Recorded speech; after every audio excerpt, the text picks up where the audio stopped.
রাজবাড়ী জেলা শহরের ঐতিহ্যবাহী ইয়াসিন উচ্চ বিদ্যালয়ের বার্ষিক পরীক্ষার ফলাফল প্রকাশ উপলক্ষে অভিভাবক সমাবেশ ও এসএসসিতে জিপিএ পাসপ্রাপ্ত শিক্ষার্থীদের সংবর্ধনা প্রদান করা হয়েছে। রবিবার সকালে ইয়াসিন উচ্চ বিদ্যালয়ের আয়োজনে বিদ্যালয় প্রাঙ্গণে বার্ষিক পরীক্ষার ফলাফল প্রকাশ উপলক্ষে অভিভাবক সমাবেশ ও এসএসসিতে জিপিএ পাসপ্রাপ্ত শিক্ষার্থীদের সংবর্ধনা প্রদান করা হয়।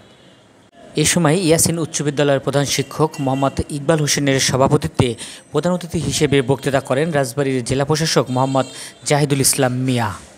বিশেষ অতিথি হিসেবে রাজবাড়ীর অতিরিক্ত জেলা প্রশাসক শিক্ষা ও আইসিটি মোহাম্মদ তরিফুল হাসান, ইয়াসিন উচ্চ বিদ্যালয়ের সহকারী প্রধান শিক্ষক আব্দুর রহমান উপস্থিত ছিলেন। এছাড়াও এ সময় বিদ্যালয়ের অন্যান্য শিক্ষক, অভিভাবক ও শিক্ষার্থীরা উপস্থিত ছিলেন।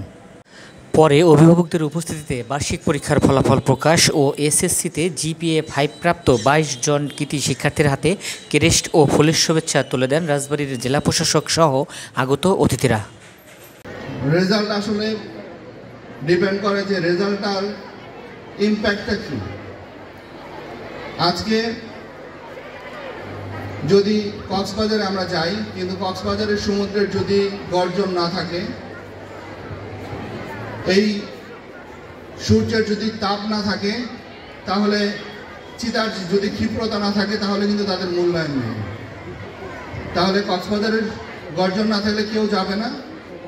সূর্যের যে এত তেজ যদি না থাকে, আলো না আসে, তাহলে সূর্যের মূল্যায়ন কেউ করবে না।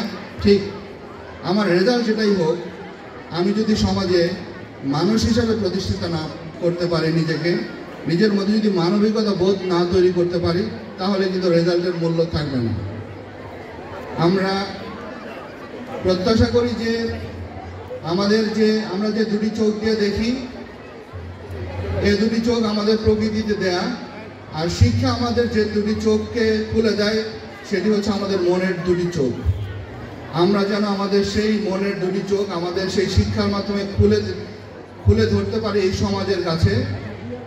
যদি সেটি পারি, তাহলে আমরা যে সমাজ প্রত্যাশা করি, আমরা যে সুন্দর রাষ্ট্র গঠনের স্বপ্ন দেখি, আমরা সেটি গঠন করতে পারব। আমরা যদি